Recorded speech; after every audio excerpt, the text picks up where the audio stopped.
It's 12 noon in London, 7 a.m. in Philadelphia, and around the world it's time for... It's the Andy Snowden Radio Show. It's the Andy Snowden Radio Show.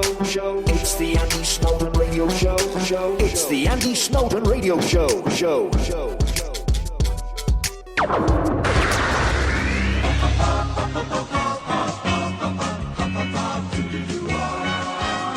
You're listening to the Andy Snowden Stage and Screen Radio Show, broadcasting around the world and in Rhosllannerchrugog.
So how about that then? Wow. That is John's Boys, based in Rhosllannerchrugog. And what can I say?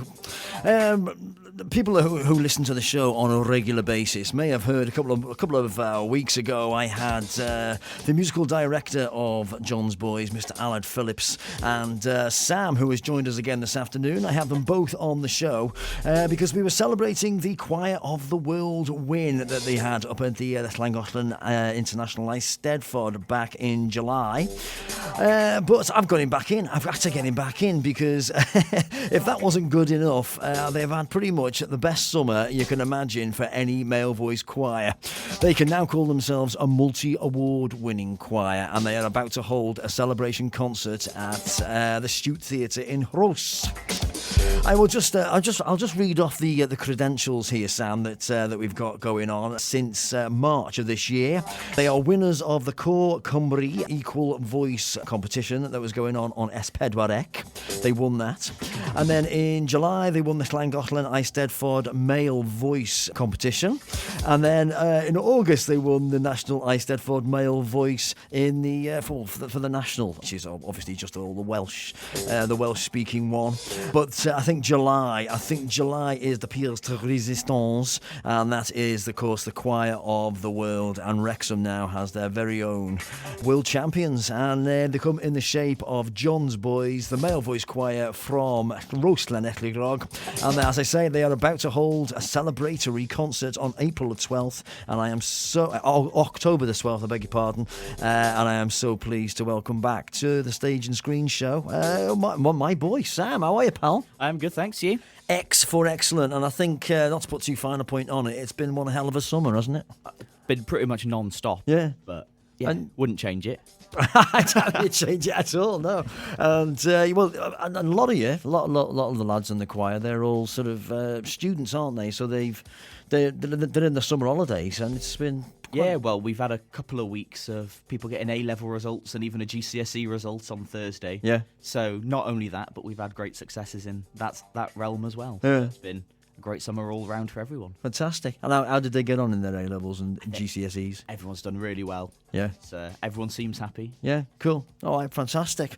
So, for those people out there that have not heard of John's Boys as yet, and you must have been living on the moon if you haven't, because you've been all over social media, a bit like a rash, really, and all over the media as well the last few months. Tell us about John's Boys before we go any further, because it seems to me, I don't want to appear rude, and I know we talked about this last time when Alid, the MD, was on with us, but it seems like a very odd name for a choir. So it is with the story of how on earth you came up with the name John's Boys. Yeah, I think most of us would agree it's an odd name for a choir.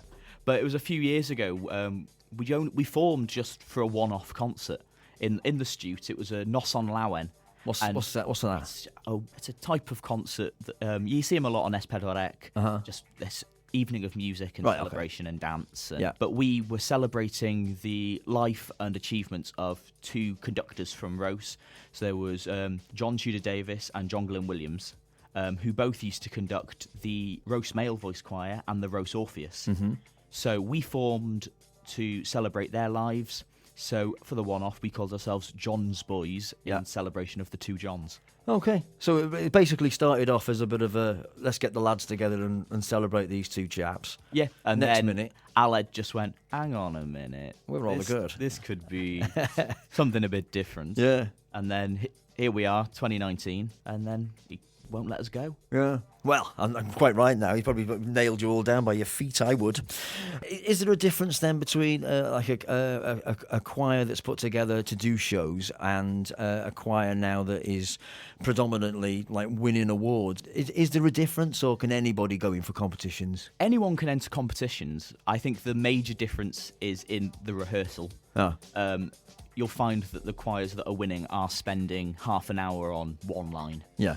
Whereas if you're just going in for a concert, I think there's a little bit more relaxed. You can spend half an hour on one piece. Yeah. But you've got to be able to put that extra time in and just nail in those little intricacies that the adjudicators will appreciate, but maybe a concert audience wouldn't care as much about. So I think that's the major difference, is being able to put that extra time in. It must be a lot more stressful, though, being in a competition setting, is it? In some ways, yeah. Depends on your expectations from it. So we were saying in the National Eisteddfod, there was a lot more pressure on it because we just won Choir of the World. Yeah. However, with Choir of the World, we sort of went in there and went, we don't know if we're going to win. Yeah. We didn't really think we stood a chance. Right. So we went in there and went, let's just have fun, and performed like we'd never performed before. And I suppose that does help, doesn't it? If you're a little bit more relaxed with it, then yeah. But I want to talk about the Choir of the World a little bit more in depth in a minute. But we'll hold it there, right? We've got Sam in the studio. He is with John's Boys Male Voice Choir. Are you called John's Boys Male Voice Choir? It seems like a mouthful. John's Boys Male Chorus. There it is. There you are. Now you know, right? Any questions you've got for Sam, go to our Twitter page, Calon FM, right, on Twitter. If you go to Facebook, it's Andy Snowden at Calon FM Stage and Screen. Any questions you fancy for Sam this afternoon? We're going to be talking about John's Boys and coming up how they won the Choir of the World. I can't believe it.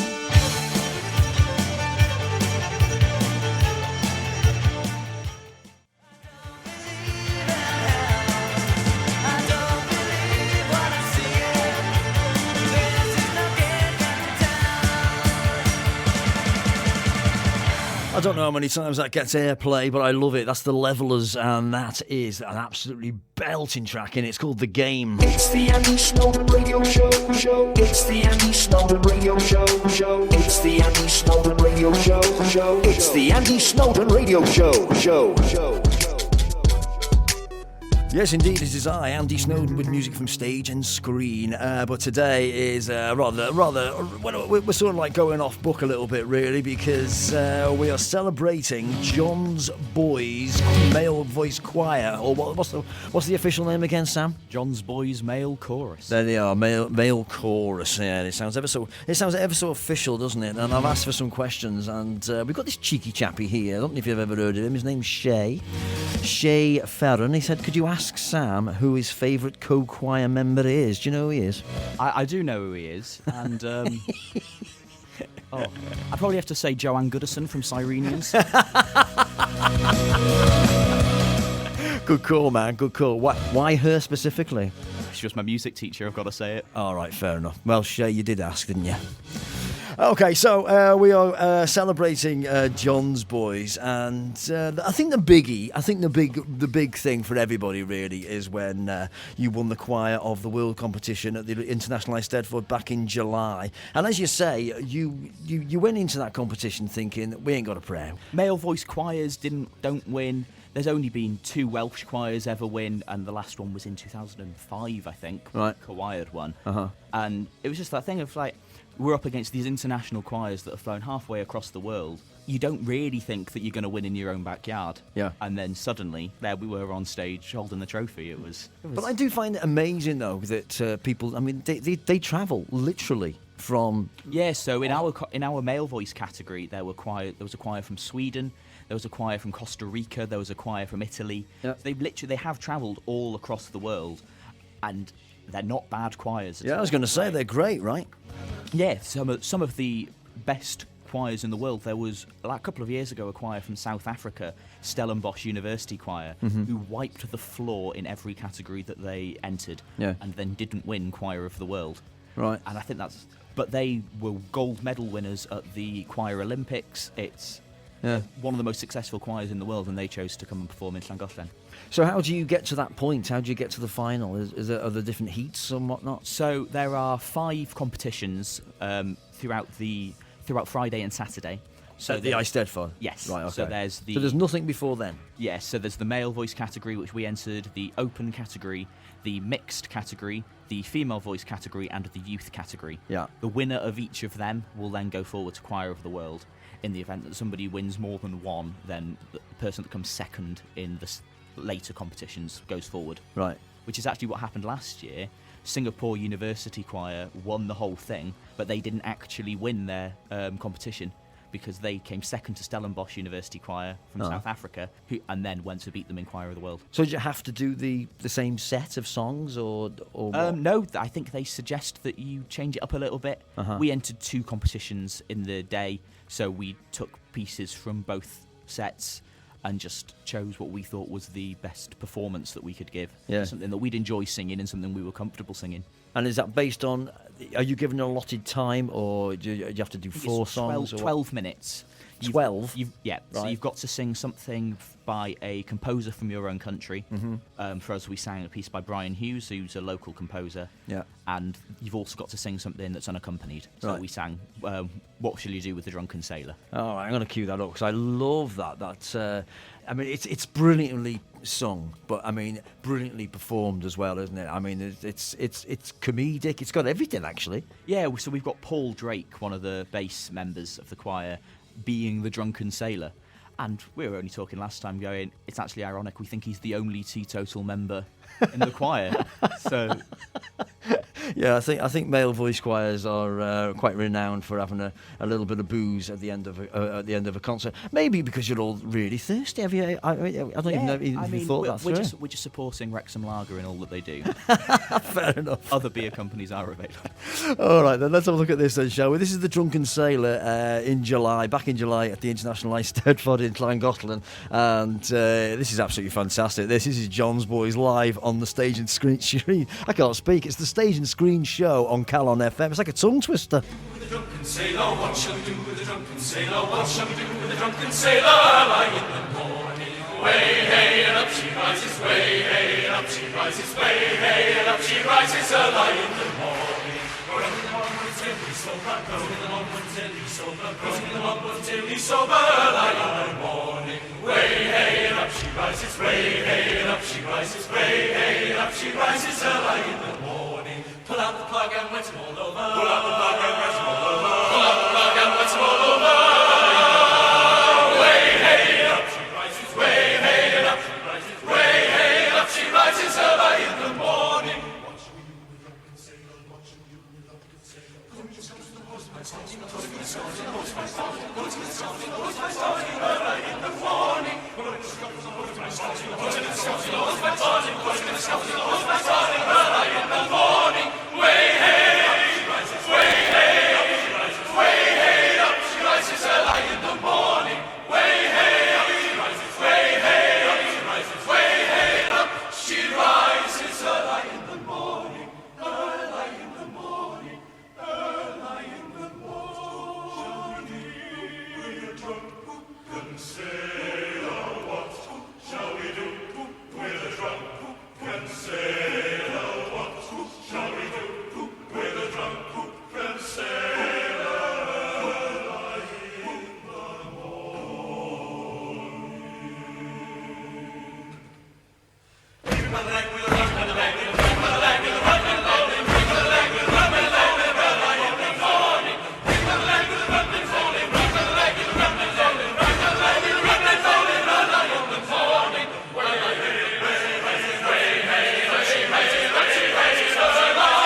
You're listening to the Andy Snowden Stage and Screen Radio Show, broadcasting around the world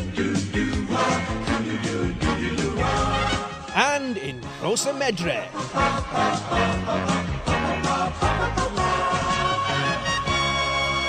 So yes indeed, that was What Should We Do with the Drunken Sailor. Isn't that like a kid's song, that, isn't it? Yeah, but it was arranged by Alice Parker and Robert Shaw. Yeah. Years ago, and that's a really tricky arrangement of it, changing time signatures and all sorts. So just doing things you wouldn't expect. Yeah. So actually, when they start clapping at the beginning, we were all just there going, "Okay, please stop clapping with us." Oh, you mean the audience clapping along? Because we were like, "Oh, well, this could get very eggy." Yeah. Because I mean, you would be completely out of time. That takes up a lot of concentration, doesn't it? I mean, luckily they stopped quite quickly. Yeah. But I think we were just in our own sort of zone watching Aled and making sure everything was all right. Because when I remember watching it and thinking to myself, I actually thought that crossed my mind, but everybody dealt with it so well, I thought you must have been used to it.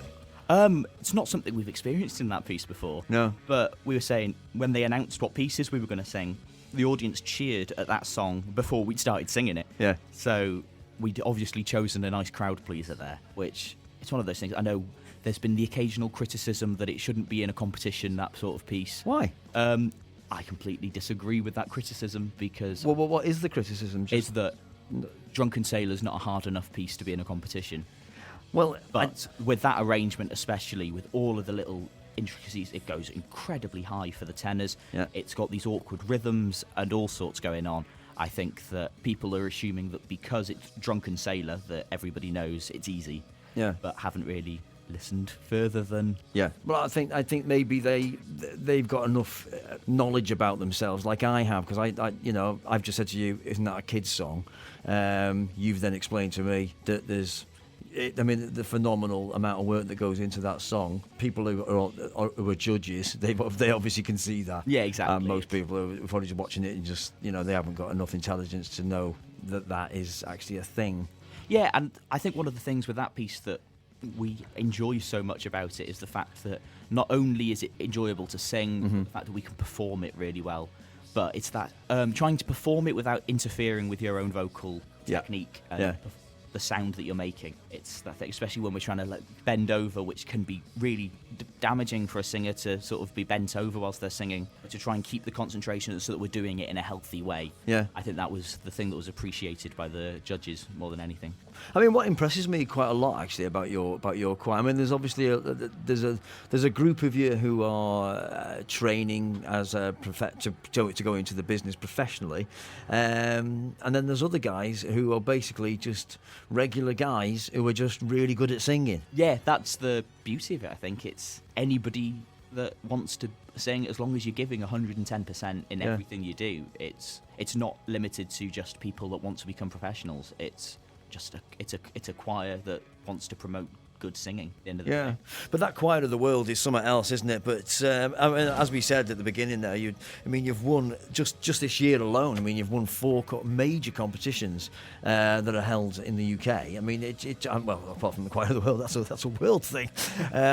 So are you now a little bit concerned that you're going to go into competitions and everyone's going to, because it will happen, they will sort of go, aye, they're here. We haven't got a prayer, or they're going to try doubly hard to try and win over. That with the National Eisteddfod entering that less than or just over a month after we'd won Choir of the World, we were a bit concerned that the 2 things were, one, are other choirs then going to start rehearsing even more in order to beat us? Yeah. Which, I mean, go for it. Yeah. But also our worry was, what if we don't win? Yeah. That suddenly we aren't the choir on top anymore, and then what you did in July doesn't matter if what you did in August wasn't good enough. Exactly. And that was what we were going for, is we needed to make sure that our subsequent performances were as convincing, just so people don't go, it was a one-off. They fluked it. Yeah, I think you're right. I think, but the problem is that's going to happen. Yeah. Whether you like it or not, at some point. We can only turn up and do what we do. We can't. I always think that with competitions, you can't be overly worried about what other choirs are going to do. Yeah. Because if somebody else is better than you, then they deserve to win. Yeah. You can only turn up and be as good as you can be. Exactly, yeah. And it reminds me of when Andy Murray lost Wimbledon, then he went to the Olympics and beat Roger Federer in the final. Exactly the same match, exactly the same place. Yeah, and then he lost. And then... Not going to be easy. Sam's impression of Andy Murray there, brilliant. All right, so we've got Sam in all afternoon. We're going to be talking about John's Boys. They are going to be holding a celebration choir competition. I can't speak here, put my mouth back in. Here we are. A celebratory concert up at the Stiwt Theatre in October the 12th. And we'll be able to give details now. You can get tickets and all the rest of it. If you've got any questions for Sam, you get them in to me. Andy Snowden at Calon FM Stage and Screen on the old Facebook. Andy Snowden at Calon FM Stage and Screen on Facebook. Or indeed at Calon FM on Twitter. It's easy peasy lemon squeezy. And also as well, don't forget to get me those TV highlights of the week. Sam, you can do the TV highlights of the week today. Fancy it? Oh, go on then. Why not?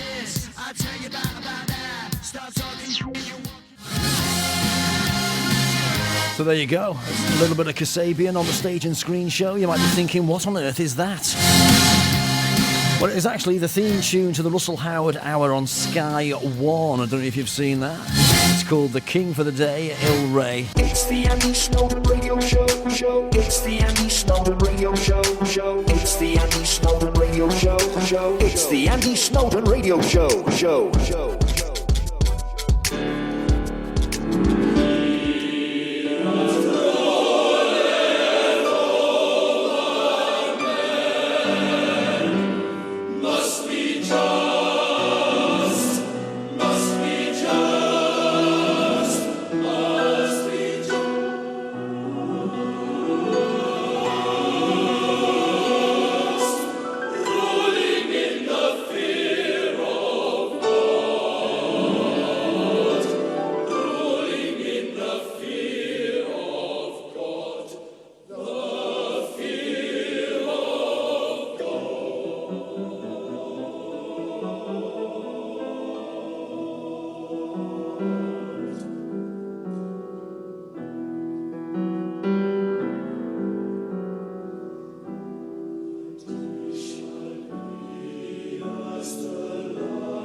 It's the Andy Snowden Radio Show. It's the Andy Snowden Radio Show. It's the Andy Snowden Radio Show.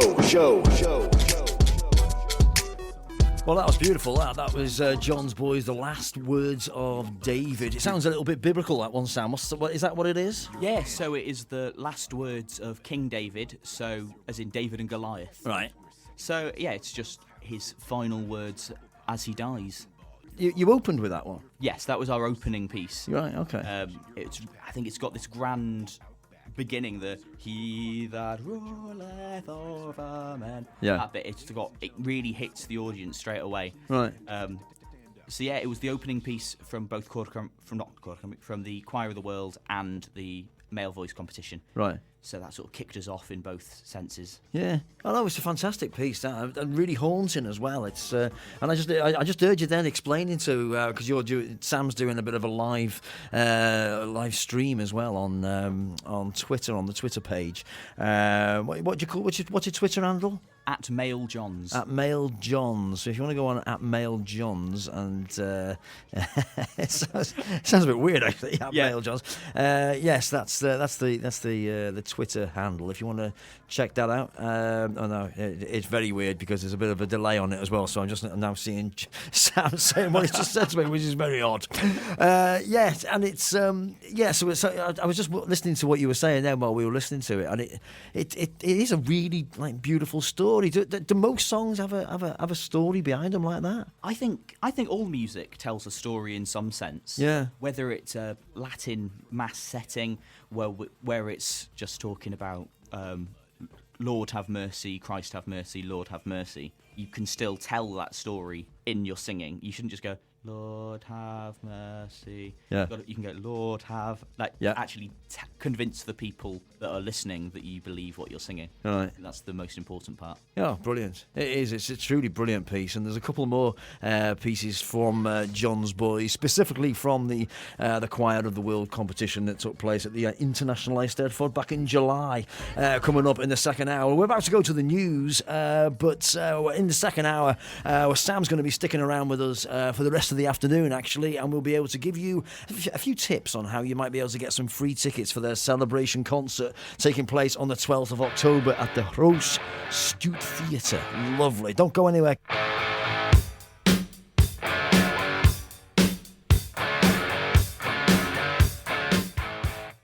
Brace yourself! It's Andy Snowden, stage and stage and stage and screen!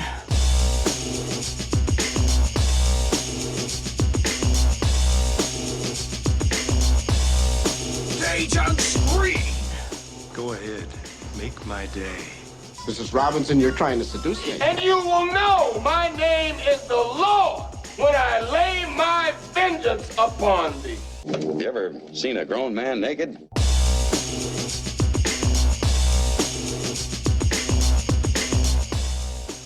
Here's Johnny. Life is a box of chocolates, Forrest. You never know what you're gonna get. Tell me about it, Stud. I see dead people. Stage and screen!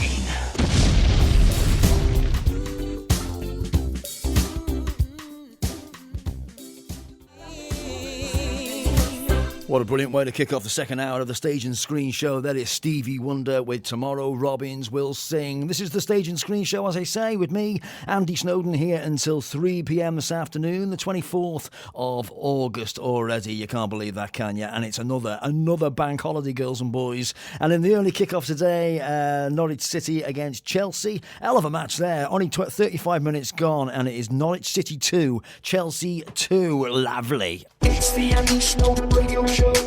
It's the Andy Snowden Radio Show. It's the Andy Snowden Radio Show.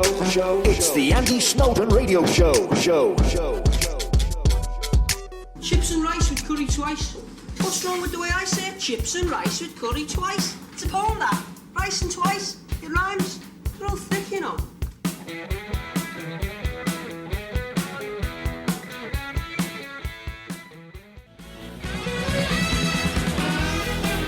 Well, you know what they say, there ain't no show without a quo, and there you go, a little bit of status quo, giving us a bit of a Brucey bonus. Bruce Springsteen's Cadillac Ranch, a cover from the Quo.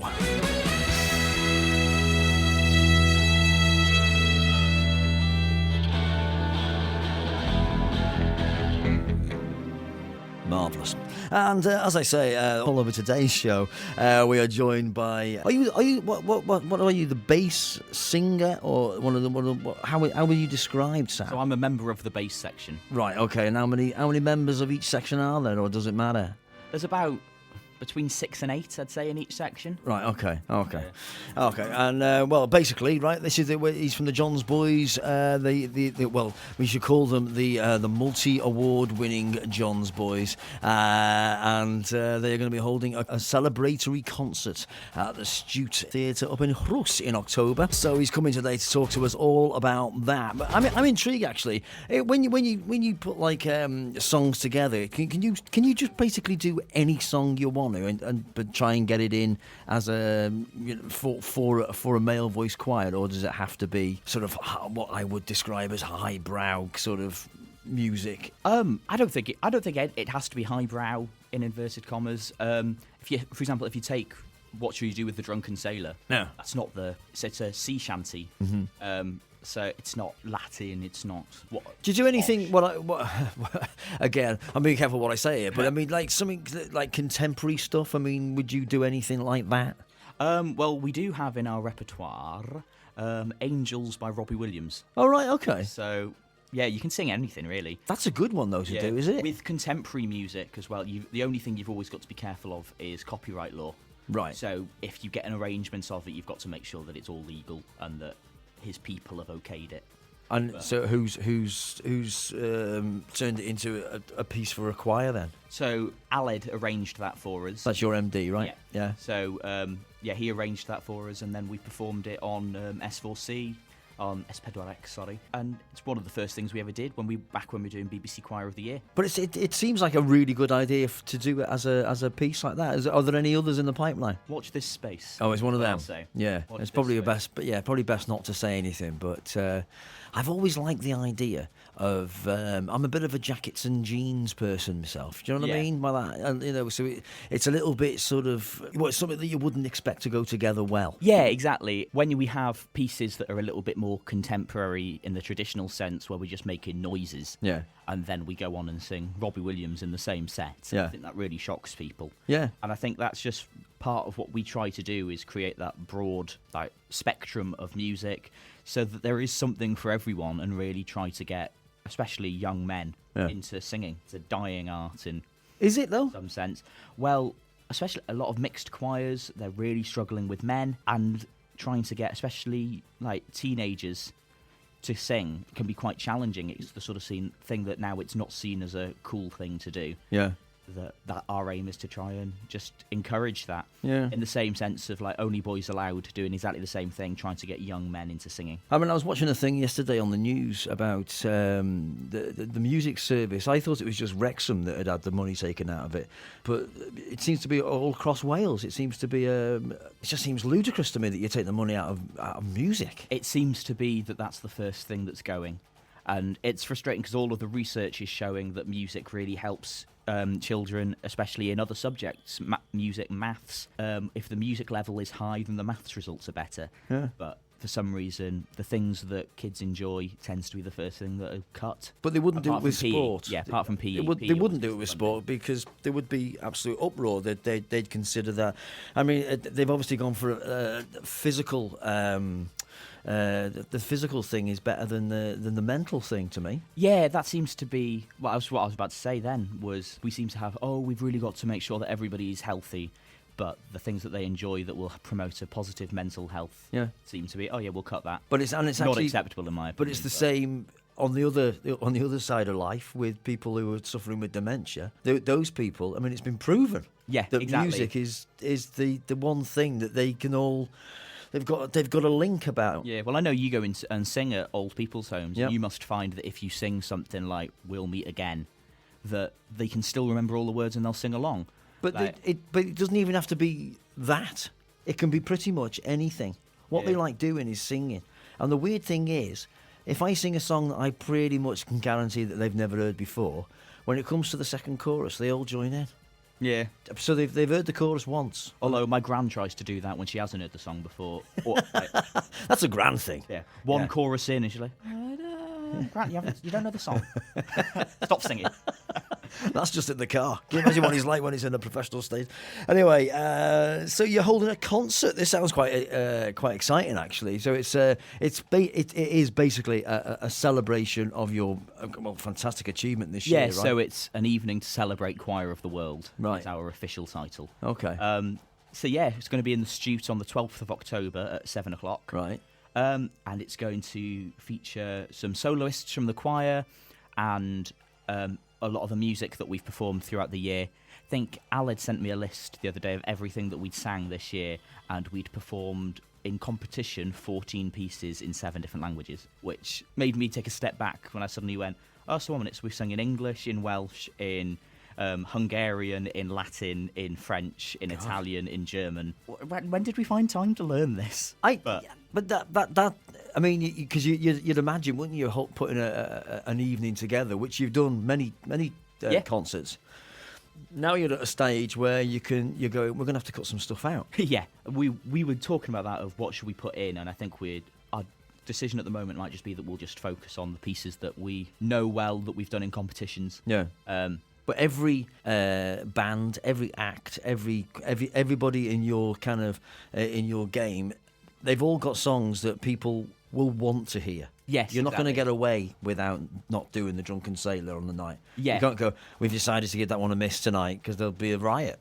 Yeah, but then you've also got the other side of the coin of, so I'm putting together a concert for an ensemble that I perform with in Manchester, and we're performing at the same place that we performed 6 months ago. Mm-hmm. And we're having that conversation of, well, we don't want to repeat anything, because everyone that's there will have already heard it. So suddenly we're having to learn 45 minutes worth of music for this concert. Well, it's not a bad thing, is it? No, it's not a bad thing, but it's also that sense of, you're trying to give audiences something that they won't have heard before, so they haven't just felt, oh, well, I went to this concert last year. But there is, let's say for argument's sake, I don't know if anybody of our listeners will know the song. Are they called songs, by the way? Pieces, I think, is a good one to go for. But there's a beautiful Welsh song. It's almost like a hymn. It's called Stiwt Theatre. Yeah, it is a hymn. It is a hymn, right? Yeah. And it is the most beautiful piece. And I don't think I'd ever get bored of hearing that. Yeah, I think the amens at the end of it, especially. Yeah, it's something that throughout the whole song, it's so beautiful that you almost go into a trance listening to it. Yeah, and I think there's, for example, I know a lot of male voice choirs perform the hymn Gwahoddiad, and that's one that I think that, again, people would expect to hear. Although we're now doing an arrangement of it by Timmery Sevens, which is different to the one that people would be used to. So again, it's that same thing of trying to give the audience what they want to hear, but also challenging ourselves musically. Yeah, I think you're right. Right, okay, we'll hold it there for a sec. So in a moment, we're going to tell you how you can get tickets for this concert up at the Stiwt on the 12th of October, a celebration of John's Boys' fantastic year that they've had. Now you can call yourselves multi-award winners. Does that give you a little bit of a sort of like goose pimples down your back? Every now and again, I rewatch the video on our YouTube page of them going, and the winner is John's Boys. Yeah. Every time, we're like, oh, what? We won? What? Yeah, I know. Because, I mean, that can't get boring, that, can it? No, it's just, it's an incredible feeling. Like, I remember jumping on somebody when we won. I was like, oh, afterwards I thought, probably hurt him there. Yeah. Yeah. Sorry, Kai. But somebody was in, actually, it was the mayor. Yeah. The mayor was in, and he said when he saw that, it reminded him of when it was almost reminiscent of when a football team wins something. It was just like that. Actually, if you haven't heard it, here you go. This is what it sounded like on the night when John's Boys won the Choir of the World competition. Here we go. Moment fawr, and now the moment you've all been waiting for. Who is the Choir of the World 2019? Rhys. Yr ydych heddiw, John Boyne.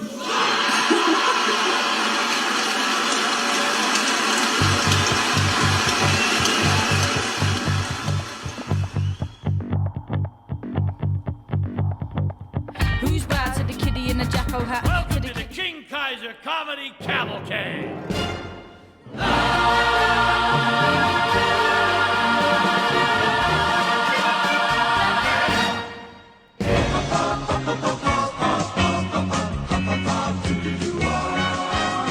You're listening to the Andy Snowden Stage and Screen Radio Show, broadcasting around the world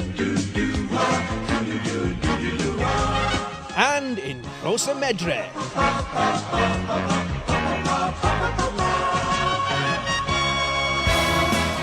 Yes, indeedy weedy lemon squeezy. It is I, Andy Snowden, with music from stage and screen and anything you might have seen on your television box. Here till 3 p.m. this afternoon. And anything you would like, any requests, any shout-outs, all you got to do is get in contact with me on the old Facebook. I think that's the easiest way. Andy Snowden at Calon FM Stage and Screen on Facebook, or just at Calon FM on Twitter. That's the easiest way, I think.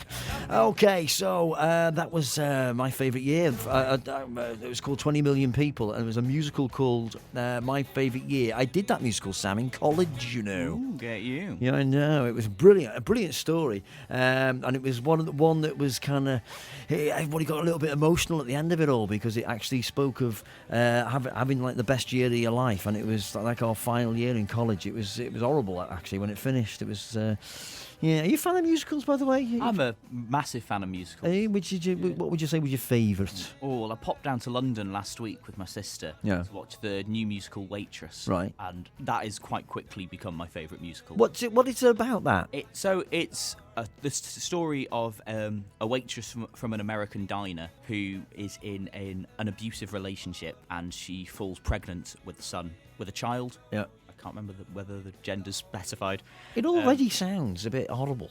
Yeah, but it's really funny. Do you know what I mean? Yeah. It sounds like... It's not the sort of thing that you would expect to be a comedy. Yeah. But Sarah Bareilles, who wrote it, is incredibly witty, and just makes things that aren't funny in real life. She's been able to put a funny twist on it, but as also, she gives you those moments where you're allowed to be horrified by what's going on. Yeah. And then immediately there's a light scene afterwards to sort of bring you out of it. Yeah.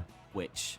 Well, it's a bit like Billy Elliot, I think, in that respect, because Billy Elliot, the musical, it very, very quickly goes from, you know, a sad scene with him like talking to his dead mother to like everyone's like rolling around laughing their heads off, because it was, but they do that brilliantly. They seem to be able to weigh that up fantastically. Actually, it's that kind of Shakespearean-esque thing of in Macbeth he goes and kills Duncan, and then suddenly there's a drunk guy at the door having a wee. Yeah, like just to sort of break you out of that someone's just died moment. Yeah, it's. But that thing about making a comedy or a musical out of something that's quite a horrible thing, you know, I mean, that sounds like a horrible thing. But I mean, there's a brand new show in London. It's been running a while on Broadway now, but and touring in America. It's called Come From Away, and it's won all the awards. And it's bizarre because it's based on an island somewhere. It's a real story, true story. An island that must be in the Pacific or something like that. And it's when 9/11 happened. And all the planes were grounded. Oh. So all these planes, because they couldn't get across the Atlantic or the Pacific or whatever, which ocean it was, they couldn't get across. They all ended up landing there. And some people had to like stay on the planes because they couldn't get them all off. Other people just ended up living with people on the island, and like it was. But you wouldn't think, oh, there's a good idea for a musical. Yeah, or a comedy. 9/11. Like how was that ever even? I don't know. Oh. But it's a beautiful story, though. Yeah, that is a great story of like people rallying round each other. Yeah, those sort of stories are always they're great, because nowadays there doesn't seem to be any of that. No, there seems to be everyone's fighting against each other. It doesn't matter, even people in our own country. You know, you're either one thing or the other, and you can't be down the middle. No, exactly. You know, you've got to be somewhere where the other one can argue with you. It seems to be a right pain in the neck at the minute, and I don't know why. Maybe one day someone's going to write a musical about Brexit. Ooh. Maybe you could do that. I'll give it a go. Maybe I'll leave it a few years before. Make $1 million. Yeah. Who would you get to play Boris? Yeah. No. Who's that tennis player? Boris Becker? Boris Becker? No, that's not what I mean. No. I know who I mean, never mind. Well, he's got to be fat and stupid, hasn't he? I don't know who it is. Anyway, the early kick-off, ladies and gentlemen, if you're thinking, well, never mind all this jibber-jabber, what's the score? Norwich City 2, Chelsea 2 at this present time. And Sam, you're not a big football fan, are you? But you could say that. You're more of a fan of the rugby, aren't you? Yeah, I get right into the rugby. Yeah. And aren't you singing for Wales? Yeah, so as a reward for winning at the National, John's Boys will be singing the anthem at one of the Six Nations games. You kidding me? Yeah, I didn't realise it was that. Yet, so will it be the Millennium? Yes. So it'll either be Scotland or France, I think. Okay. God, that's brilliant. Yeah, so nice and exciting, that. Yeah. So how does that come about then? Was that literally part of the prize? Yeah, I think so. So what happens if you're from America and you won? Because you can't. The National Eisteddfod. Oh, the National, beg your pardon. Right, okay. All right. Yeah, but we sang at Wales versus New Zealand just over a year ago. And that was a surreal experience being on the pitch, walking off as they're doing the haka. Yeah. It's that thing, and actually, by the time we'd got round, I think it was 3-0 to Wales. By the time we'd... So we missed, like, the only points Wales scored. But that haka's something else, isn't it? Oh, it's mental. We need something like it. I think the Welsh national anthem, the reason anthems are sang at rugby matches is because the Welsh anthem was sang in a retaliation against the haka. Oh, really? Yeah. But it is, I mean, it's got something about it, the Welsh national anthem. I think that and the French, when Wales play France, there's something about the two national anthems. They sort of complement each other brilliantly. And better than God. Easy, Sam, xenophobic. I don't have a problem with the English, I just don't like the song. It is a bit dull, isn't it? Billy Connolly does a brilliant thing about the English national anthem, being a bit dreary. But anyway, the Welsh national anthem is something else, actually. Yeah. Sung well, sung with gusto. Is it just John's boys that are going to do it? Or? I'm not sure. I doubt it. I'm assuming there'll be some other choirs there as well. Right. There normally are. And how does it work as well? Do they put you up, or do you have to get your own way there and all again? So we have to get down there. Right. But I think if I remember rightly, they put you up. Okay. And this is what, in January, is it, or February? It'll be whatever the Six Nations is on. Yeah. Yeah. Yeah, that's brilliant. So is that? I mean, and I was going to say to you as well earlier, because I know you're doing this concert to celebrate your wins and everything. But as the choir of the world, I was going to say, it'd be quite nice to sort of go to, like I don't know, go over to Europe or something and just do a few gigs around. Well, we're doing a tour of Poland. Next year. Oh, are you? So we've been invited to the National Conference of Choral Music. Okay. In Poland. So the choir's going over, and we'll be singing over there. So you're actually going to be doing a gig, or is it just going to be? I think there's some concerts being lined up. Right. As far as I'm aware. All right, fantastic. No, but that's a great idea, isn't it? To sort of go. I mean, because I think the thing of it is because we are Welsh and Llangollen is literally 10 mile up the road. Yeah. That's that. Yes, we done that. But I mean, if the Americans won, I mean, I'm not being funny. We'd be hearing about it, wouldn't we? Yeah. All over the place. Yeah, exactly. And I really do think you need to scream it from the rooftops. It's a fantastic achievement. It really is, and I can't reiterate it enough, to be honest with you. We're speaking to Sam all afternoon, by the way, ladies and gentlemen. If you don't know what the hell's going on here, Sam is from the John's Boys Choir, based in Llanrwst, and back in July, early doors, they won the Choir of the World at the International Eisteddfod in Llangollen. And we have had we've had 3 of the pieces. Yes. That you sang on the night, and we're going to hear the 4th now. But what I don't like about this 4th one is I can't pronounce it, so you're going to have to do it. All right. Surge illuminare. Meaning? Rise up. Surge Jerusalem.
Andy Snowden Radio Show. Yes, indeed. So there you go. That is John's Boys at the Choir of the World in Llangollen back in the beginning of July. And just one more time, Sam, tell me how is it pronounced, that track? Surge Illuminare. There we are. It's it's a difficult one to say, but it's a beautiful one to listen to. And what is amazing as well, I'm actually sat here in the studio, and you can't hear this out there, but Sam's singing along live in the studio. It sounds like quite a complicated song to sing, that. Yeah, there's a lot of awkward rhythms and just little things to throw you off, random 7-8 bars. So you're expecting it to go 1, 2, 3, 4, but it goes 1, 2, 3, 4, 1. Yeah. And it's like, 1 minute, yeah. Where's that beat gone? Does everybody read music? Not everyone in the choir, no. Most of us do. Yeah. But they do say that actually learning things like that, people that read music often are slower to memorise it. Oh, really? Yeah, because we're more reliant on the copy. Do you ever do anything with a copy in your hand? Because you often see that with choirs, don't you? People, they've all got a sort of. It tends to be if it's a religious work. So if it's a mass or an oratorio, then it tends to be that you can use a copy, just because that's what the tradition is. Yeah. But anything in a competition, you wouldn't. It restricts you from performing as well as you Yeah, lads do. I mean, the impression that if you need a copy, you don't know it well enough to perform it. That's true. That is true. But I have also used a copy in performances in my life. So. Yeah, yeah. Well, yeah, but I mean, I think if it doesn't, it doesn't actually suggest it. But it looks like you don't know what you're doing. That's the thing. You're just a little bit more restricted in everything that you do. Yeah. You couldn't have done half as well as you did if you were all sort of like... And the other thing as well, if you got it in your hand, you will look at it. Yeah, exactly. Even if you don't need it. Yeah, I've fallen victim of that before. Yeah. To the point where if we're using a copy for something, if I know it, I won't put the copy in. Yeah. I'll just have a black folder. Yeah. Because that way I can just watch Aled or watch Jean if it's a different choir. Yeah. It's a bit of a safety net, isn't it? Yeah. Yeah, I get it. Okay, so we're listening. We're talking to Sam all afternoon. Sam, of course, is from the St. John's, we should call you. Yeah. St. John's Choir. That's a completely different thing. But that sounds much better, doesn't it? I think they're a Cambridge. That's a Cambridge University thing. So Sam's here all afternoon, and he's taking your questions about anything you fancy. To be honest with you, anything to do with choral singing, or but you're actually training, as I said earlier, at the Royal College of Music in Manchester. Royal Northern College. The Royal Northern College of Music in Manchester, and how long's that course? So it's 4 years. So right. I'm about to start my 4th year. So I used to say, I've just finished my 3rd year, but now I've literally got a week before I start my 4th. Yeah. So. And you've also got you're going to Arran in Scotland as well. Yeah, so I'm going up there to do a course. Doing a couple of concerts up there. Be fun. Let's not forget it. A little drop of whiskey.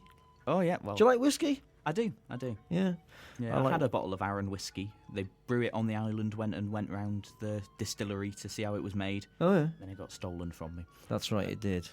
Yeah. Thanks for bringing that up. Nasty people. God, there's horrible people about in there. So what was I going to say? Oh, yes, now, let's not forget this TV highlights of the week as well, right? So this afternoon, we're going to have your TV highlights. We've had 3 already, and 3 good ones and all.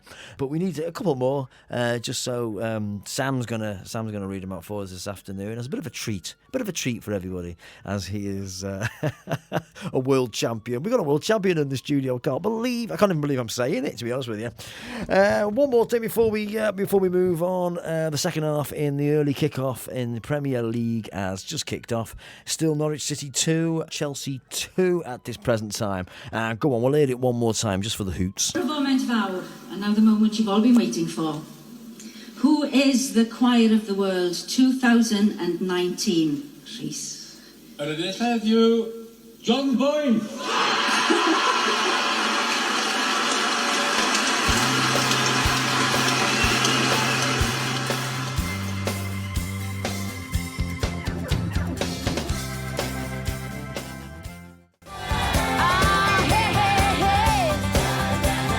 Fantastic Dixie Chicks.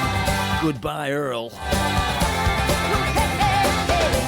A while ago, I did a little segment on songs that have got good stories in them, and that's a belting story, that, isn't it? Goodbye, Earl.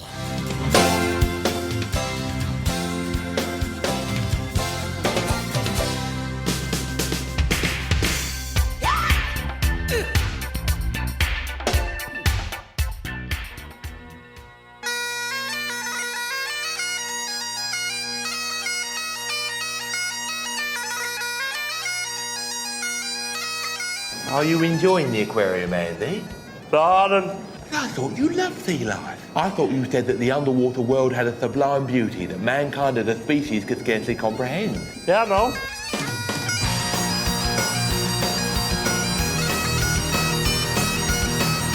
So this is the Stage and Screen Show with me, Andy Snowden, here for one more hour, out of the building at 3.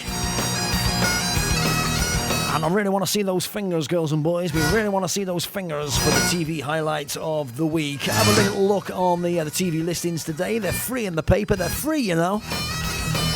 Have a little look, see, find something that you think everybody should miss at their peril. You get in contact with me and let me know what it is, right? Andy Snowden at Calon FM Stage and Screen on Facebook.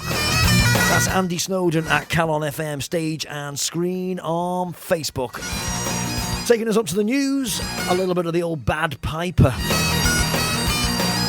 See you after 2. Brace yourself. It's Andy Snowden, stage and stage and stage and screen.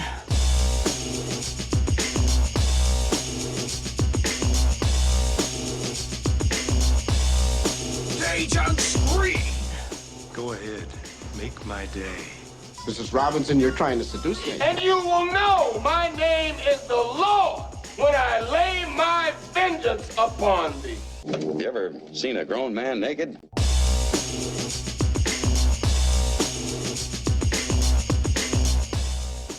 Here's Johnny. Life is a box of chocolates, Forrest. You never know what you're gonna get. Tell me about it, Stiwt. I see dead people. 105 FM. Stage and screen.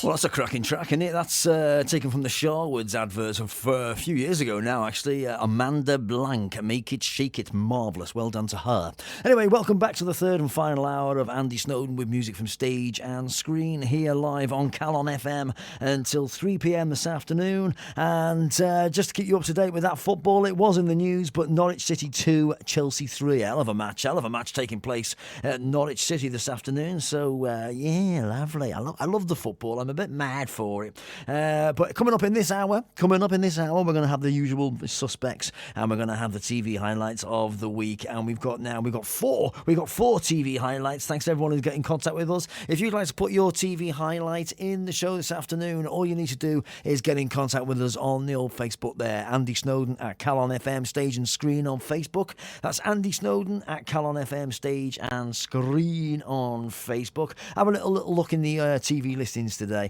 And anything that you think that everybody should watch, you've got to miss it at your peril. Do you know what I mean? You get in contact with us and we'll pop it in there near the end of the show this afternoon. But coming up next Saturday, right? It's a brand new programme. They haven't done it before, but it's a Britain's Got Talent Champions show. And we'll see how it goes, do you know what I mean? These lads were in a few years ago.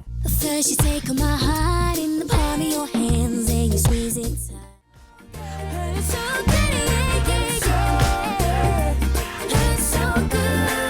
Got to be honest with you, I think that's a belting version of that song. That's the Luminites, and they were a 4-piece English band from London town who rose to fame after reaching the final of the 7th series of Britain's Got Talent in 2013. And in a couple, next Saturday night, they're going to be holding the Britain's Got Talent The Champions, Sam. What do you think about that as a concept? I think it'll be interesting. It'll be interesting. I know they did one in America. Did they? Last year, a couple of months ago. Oh, right, okay. And it seemed to go quite well. I know Susan Boyle was on it. Right. She came second again. So it's not just champions then, it's just people who have been on it? So, yeah. Anyone that's done well? Yeah, pretty much. Right, okay. Yeah. And then there's going to be people from other countries' versions as well coming on. So it won't be only people we know. So I think there's someone from Ukraine supposed to be on it. All right. Did I hear the other day that little girl's going to be on it? But now, obviously, she's going to be a teenager, isn't she? Surely? Yeah. From what I've gathered, they've been quite kept it all quite low down. But Connie Talbot, that was her. Yeah, and she's a little girl now, cracking singer, really. Yeah. God. Yeah. Yeah, but that's the thing. Are we supposed to like look at this program and kind of go, "Oh, haven't they progressed?" But with her, it would just go, "Hasn't she? Well, she's huge. She's not the person we know. She's not going to be cute or anything. It's going to be bizarre. She might be cute. I don't know." 105 FM. Show. It's the Andy Snowden Radio Show. It's the Andy Snowden Radio Show. It's the Andy Snowden Radio Show. All right, men, let's do it! The first thing to remember is always treat your kite like you treat your woman.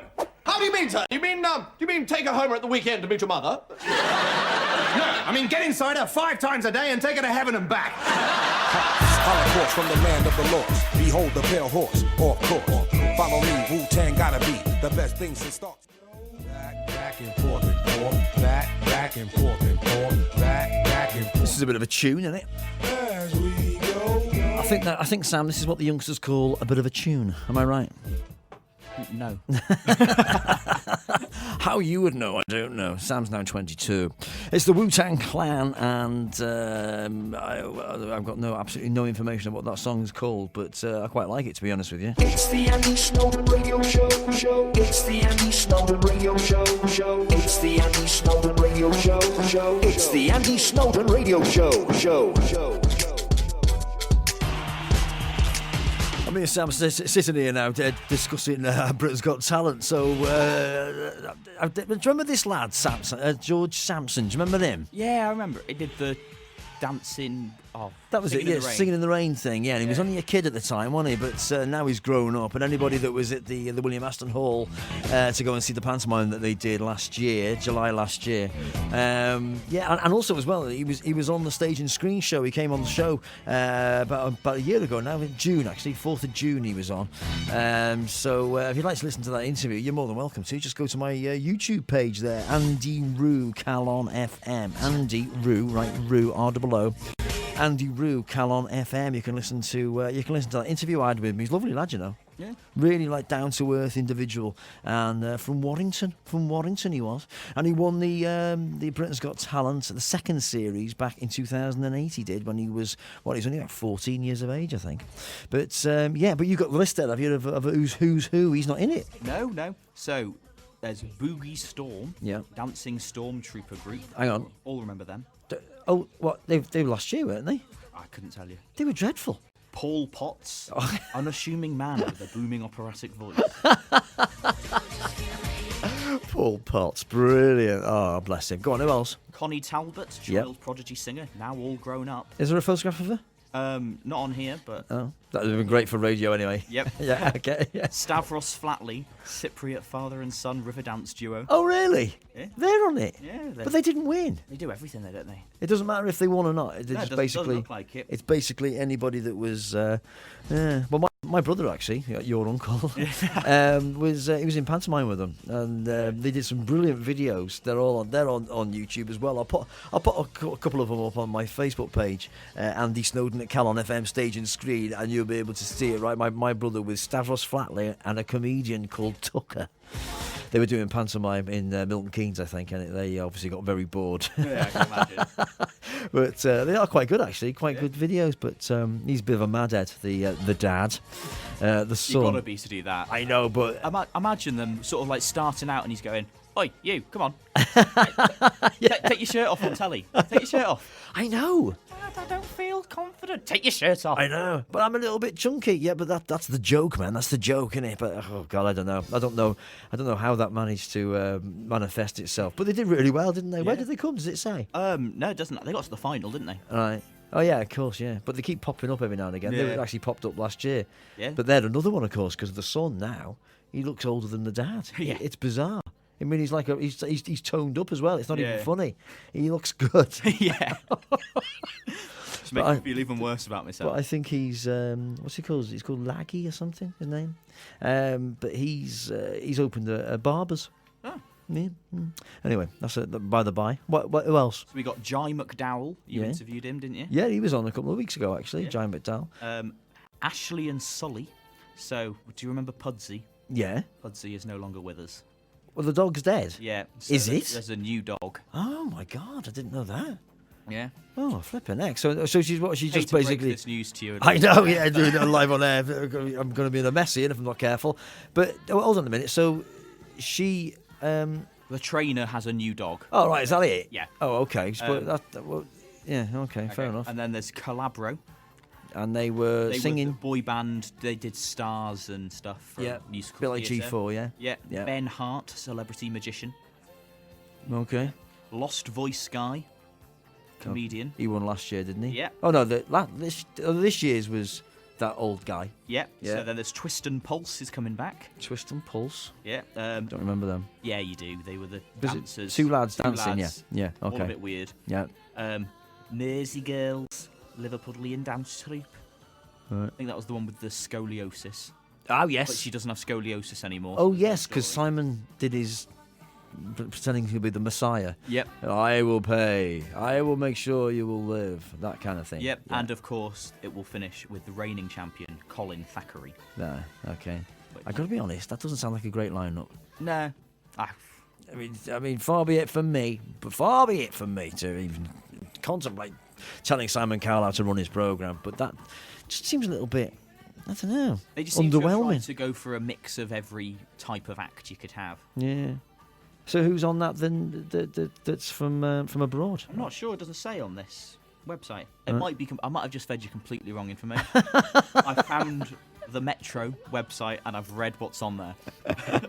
All right, fair enough. Well, that's Britain's Got Talent, the Champions. It's kicking off next Saturday on ITV. And so this week we need some TV highlights of the week. And now we've got 5. And I like it's a nice round number 5. So we'll leave it there, and then we'll have a little look through the TV highlights of the week coming up next. It's the Andy Snowden Radio Show. It's the Andy Snowden Radio Show. It's the Andy Snowden Radio Show. It's the Andy Snowden Radio Show.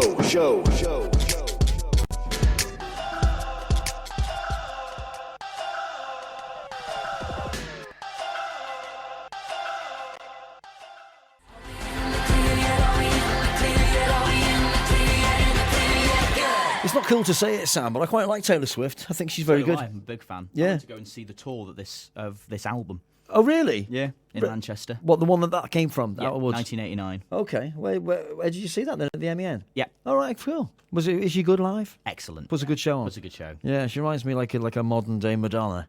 Like Madonna puts on a good show. Yeah. Yeah. And you were telling me that you're doing a project on her or something, aren't you? What's all that about? So I'm doing some arrangements of her music for SATB a cappella choir. Wow. So I'm taking her third album, Speak Now, and arranging that for my course. Fantastic. But that's going back to what we were talking about before, sort of like the Robbie Williams thing, turning it into a choral piece. I mean, that's just... That's brilliant, that. Fantastic. So there you go then, Taylor Swift, Out of the Woods. Right, what are we doing now? Oh, I know.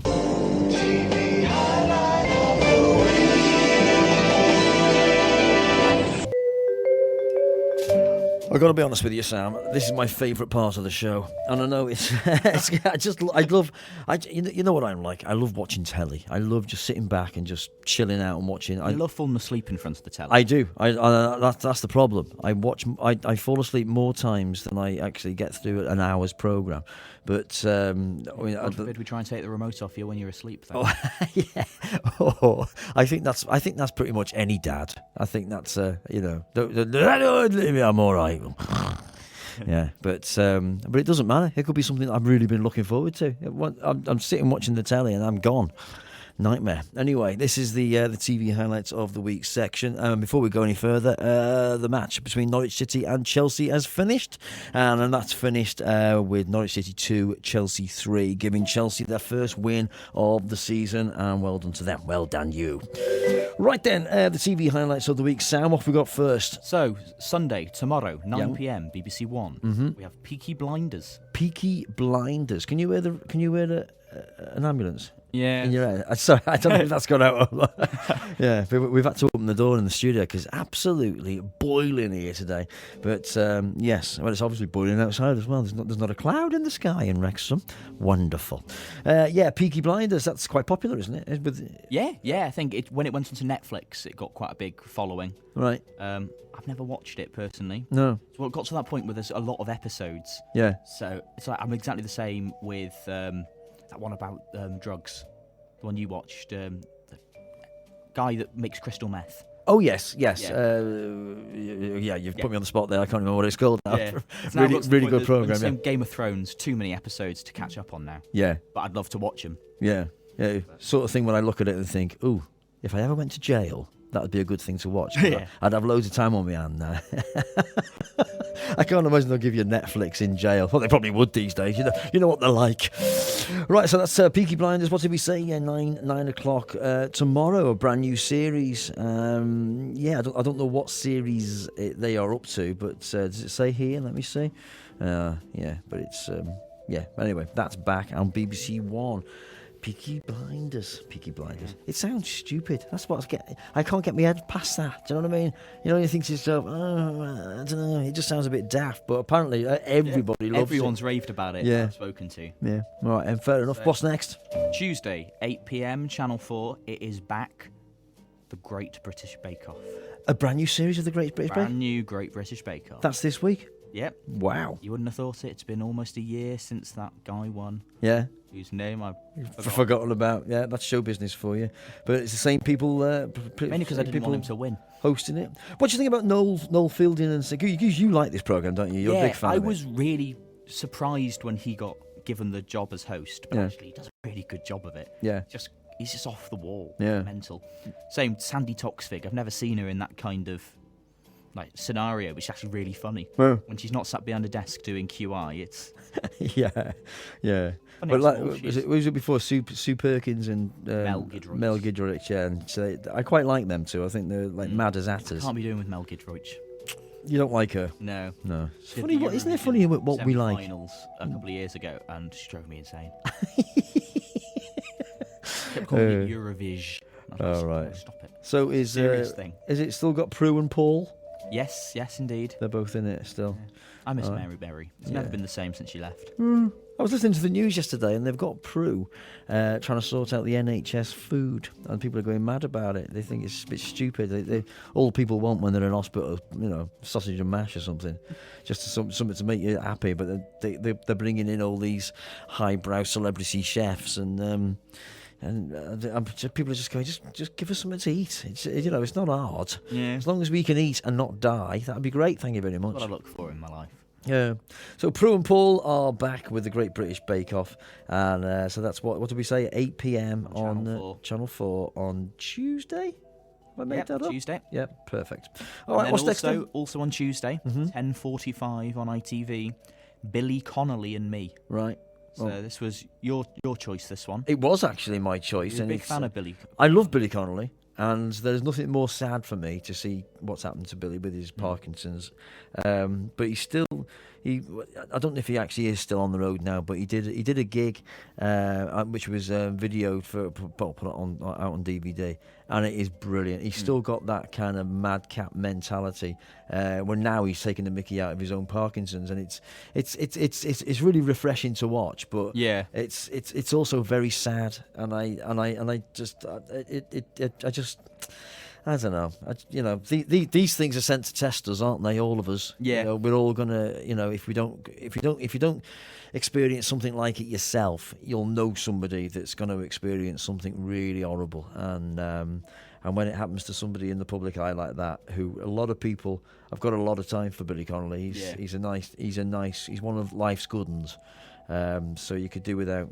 You could do without it happening to Billy, but this programme is on, as I say, 10:45 on Tuesday night, and it's basically an interview with Billy, and he's going to be talking about his career, which looks really interesting. I looking forward to that. Tuesday night, 10:45 on ITV. Marvellous. Yes. And what did we say was next? Thursday. You've gone a page too far. I have gone a page too far. Let's just see if I can nip back and not mess this up. No, rubbish. So this is at 10 p.m. on Thursday, for those of you that have Sky. Brilliant, this. This is called Brassic. Oh, my God, this is excellent. Now, I was really looking forward to watching this. Yeah. And I was out on Thursday at a choir rehearsal, and I came back, and you were halfway through the first episode. I couldn't stop myself. So it was like eating a lovely bag of sweets. I had to watch, because you can download it all now. Yeah. And it's fantastic. It really is. It's, Michelle Keegan from Corrie, isn't it? Yeah, Michelle Keegan is in it, and she is awesome in it. Don't be thinking to yourself, "Oh, she was in a soap, so she's not going to be very good." She is brilliant in this, and so is Joe Gilgan, who is he was in. Have you ever seen This Is England? I haven't actually. You've got to watch This Is England. It's the most brilliant film and television series ever, and there's a cast of all British actors, right? Including Stephen Graham, who we were talking about last week on the Stage and Screen Show, and he's probably, if he doesn't win all the awards for Best Actor in ever, something's gone wrong there. But Joe Gilgan was in This Is England, played the part of Woody, if anybody doesn't remember, and he's absolutely brilliant. He's got the lead in this. He wrote it. He came up with the concept for it. Well, that's the thing. As much as it being a comedy, from what I've seen, it's not for the faint-hearted either. It certainly isn't. It certainly isn't. And you can't be squeamish and watch this. Just the first scene that you might see with Michelle Keegan will set you up for that. If you can get past that without turning it off, it's you'll enjoy it, and it's very funny. Brilliant observational comedy, and I can't praise it enough. Actually, probably one of the best things I've seen in many years. It's called Brassic. It's on Sky One, so it's being played out on Sky on, what do we say, Thursday at 10 o'clock. Yeah. But as I say, you can download it all, and that's what I've done. And now I've ruined it for myself because I've watched it all now, and I can't tell you what happens. So, I'm not going to ruin it for everybody. My life wouldn't be worth living. So, what's that program that I can't stick? The Love Island. Yeah. One day on Love Island, somebody got kicked out, and I put it on Facebook. So someone's been kicked out of Love Island. Well, you'd have thought there was people who are going to send me to hell for ruining it. I was like, I don't know. I feel with spoilers, the way I look at it is that if it's a film or if it's a book, don't ruin it. If it's gone out live on telly, it's fair game. Because what if sort you of don't an idiot does that? You don't want to find out, stay off Twitter. What sort of an idiot? If you're going to watch a programme and it's live on the telly, like, you wouldn't say it about the football, would you? You wouldn't say, "Oh, Liverpool won 3-1. Yeah. Oh, thanks, I was going to watch Match of the Day later." Well, you might do. I know Grandpa, your dad, he records the Grand Prix. Yeah. And he's like, "Don't tell me you got through the qualifiers. I'm going to watch it tomorrow." Like, Yeah, I know. But that's the thing. Don't go on Facebook then. Yeah. Don't cry if you get it ruined on Facebook. Yeah. However, if it's a book or a film that people have to wait to see, then I think then you should not put anything on. Yeah. Like, I know people were going around when the Harry Potter books came out, and someone just put on Facebook or something, just put Snape kills Dumbledore. Right. And you're sort of going, "Oh, why would you do that?" I know. You've ruined that for everyone now. Yeah. But they could have guessed. Yeah. You could say anything. Yeah. But now I can say Snape kills Dumbledore because, well, it came out like 15 years ago. Yes. If you haven't read it by now, then you don't want to. No, either that or maybe it's not that big a deal that it's been ruined. I should be allowed to talk about it. Yeah, exactly. Yeah, it comes to a point, wasn't there? But anyway, talking of which, have you ever, on that note, have you ever seen Sixth Sense? Yes. Right. So there's a thing about Sixth Sense, and it was almost like an unwritten rule that we were all on board with at the time. Yeah. It's the movie with, what's his name? I can't remember his name. Bruce Willis. And there's a great twist at the end, but we were all on board with the twist, and we were all basically going, if you knew that twist before you watched the film, it might not ruin it, but it would be a completely different film to watch, and that's basically the bottom line of it. Yeah. Although that's the thing is, then people, like when I first watched it, people would go, "Oh, you've got to wait for the twist at the end." Yeah. And I go, "Well, I actually figured it out." Yeah. Because I knew there was a twist coming. Yeah. It's like, that's just as annoying to know that. I know. But because when we were leaving, because me and Mum went to watch it, me and my wife Janet, forget what I am sometimes, and we were, we went to see it, and as we came out, we were like, how would that film have played out had it not? had you known the end before. Yeah. At the beginning, but then we did watch it again, and then it's more interesting because you kind of go, oh, that's clever. Yeah. I can see what they've done there because they've actually. I'm sort of like going around the houses here because I don't root for it, but I haven't seen it still. But they've actually made it brilliantly that it works on both levels. Yeah. It doesn't matter if you know. Yeah. Anyway. Well, last thing is, I know I was watching a thing, The Simpsons, the Who Killed Mr. Burns. Yeah. You can actually figure it out from just the first episode. Oh, really? They actually put all of the details in so that you can figure out which character killed Mr. Burns. That was huge at the time. That was massive, that Who Killed Mr. Burns thing. Brilliant. Like, Who Killed JR? You won't remember that. On Dallas, Who killed JR? Flipping it. What a waste of time. Anyway, Bruce Willis, he's a ghost. Right, okay. Friday. What have we got here? 30th of August, right at the end of the month. What's going on? So we got 2 programmes on.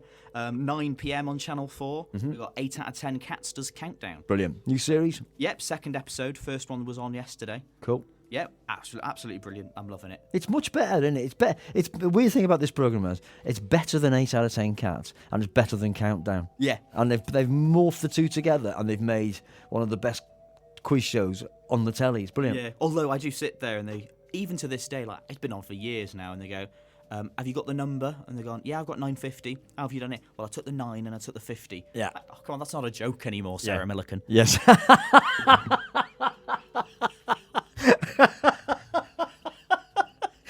And it is always her that does it, isn't it? Yeah, brilliant. Oh, I don't know how to do it. Oh, shut up. Anyway, yes, but it is a very good programme, isn't it? Yeah. Yeah, and they always seem to have like the best, the cream of comedians now going on that programme. It's absolutely brilliant. People are queuing up to go on it, aren't they now? Yeah. Yeah.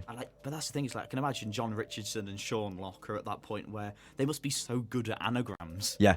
Like you were saying last night, when Sean Locke almost seems like he's taking it really seriously. Yeah, he does. He does. Yeah. But John Richardson is good at it. Yeah. I mean, he does that sort of bizarre thing when people go, take the 75, times it by 25, and you go, right, nobody knows the 75 times table. I don't care who you are. Yeah. But obviously, he's been in the bar with the girl that does the maths. What's her name? Rachel. Riley. Yeah, and she's gone, what you need to do is this, and there's an easy way of doing your 75 times table. He's now worked it out because he's done it enough times. It's a bit like anagrams. Yeah. You're quite good at anagrams now because that bit in between when it goes into the adverts. It's almost like the more you do, there must be a technique of sort of scanning it. Ignore the letters and just focus on the clue. Yeah, if there's an ing, the chances are it's going to end in ing. I can't do the conundrum, but if he gives you a word and says, and the clue is, well, I'll just focus on the clue then. Yeah. Yeah, exactly. Anyway, brilliant. 8 out of 10 Cats Does Countdown. Back for a brand new series on Friday the 30th, and one more. It's one of my favourite programmes of all time. Friday at 11:05, Channel 4, Naked Attraction. Naked Attraction. What the hell is that programme all about? God knows. Can you imagine? I want to know going who into pitched it. in an office and saying, "Got a great idea for a programme." It's what you do. Is we have 6 naked people, and one person has to choose one, and they basically look at their knees, look at their bits, then look at their tops, and then look at their faces, and then they're going to be really shallow and say, right, I fancy her, or I fancy him, or whatever. Yeah. And then they can go out on a date. And then they'll do something really funny, like it'll be up to the chest. You haven't seen their face, and they'll just go, you see, I think he looks like he likes travelling, and I like travelling. What? Oh, brilliant. Yeah, Naked Attraction. I was reading an article about it the other day, and someone said that they went on it as a contestant. They were the one that was choosing. Yeah. And then they chose someone, the date wasn't great, but then they went back to the hotel afterwards, and then she met another person that was being a contestant the next day, and they met, and now they're getting married. So she found love on Naked Attraction, but not the person she chose? Yeah. Oh, can you imagine? But that's brought up every time they have a row. Yeah. No, because it was a different person. Like he was going to be choosing the next day. Oh, I see. So they were on different episodes. Oh, right. God. It's an amazing program. I cannot believe it's on telly, but it's on Channel 4, so it's almost like, well, anything goes on Channel 4, doesn't it? Naked Attraction on Friday evening at 11:05. Brilliant. Cheers for that. Cheers, everybody. They are our TV highlights of the week. Week beginning the 24th of August. It's the 24th of August already, kids. 1, 2, 3, 4. 1, 2, 3, 4. 1, 2, 1, 2, 1, 2, 3, 4. In the car, yes, Beauregard's the name. Woo! It's the Andy Snowden Radio Show. It's the Andy Snowden Radio Show.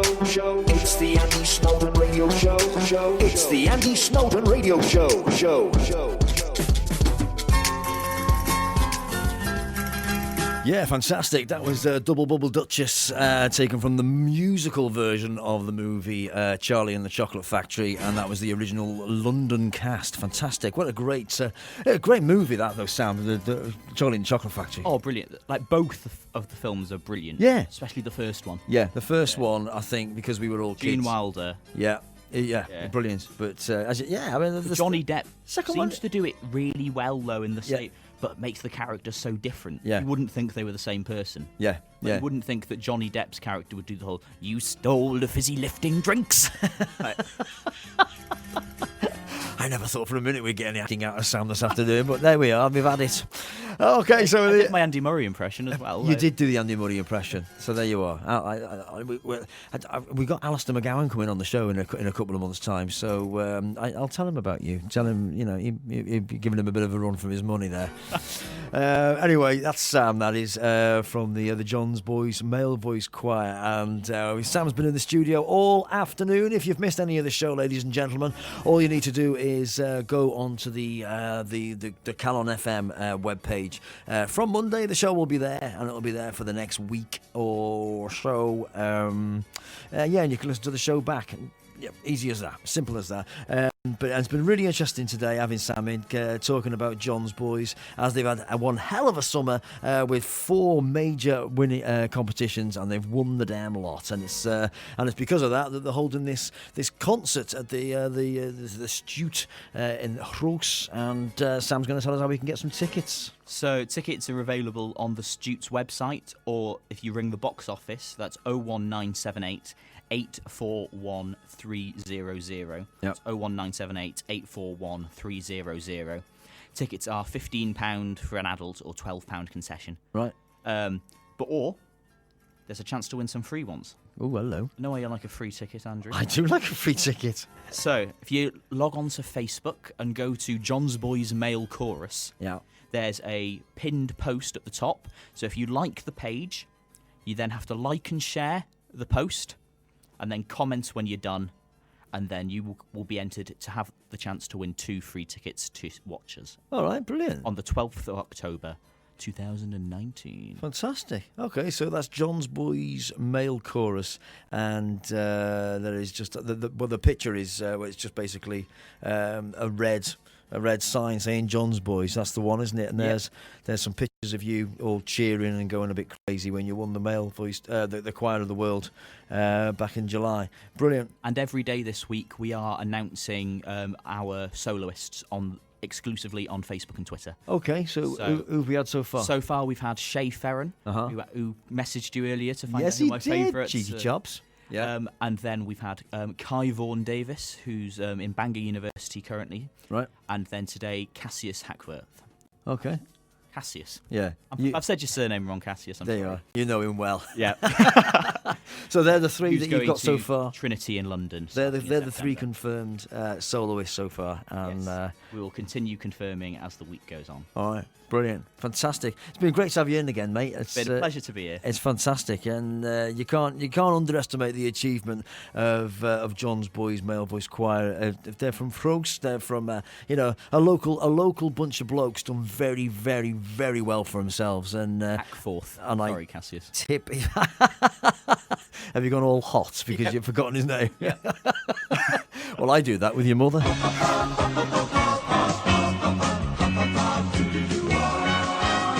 You're listening to the Andy Snowden Stage and Screen Radio Show, broadcasting around the world and in Nos y Medre.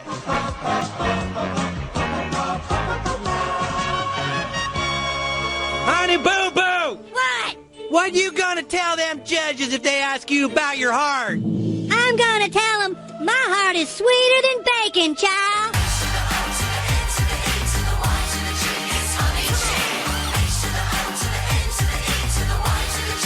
Float like a butterfly, sting like a bee. A spoonful of honey, a whole lot of tea. That's right, 'cause Well, that's about it for me, ladies and gentlemen, boys and girls. Thank you ever so much for your company over the last 3 hours. Thank you ever so much to Sam. Thanks for coming in again, buddy.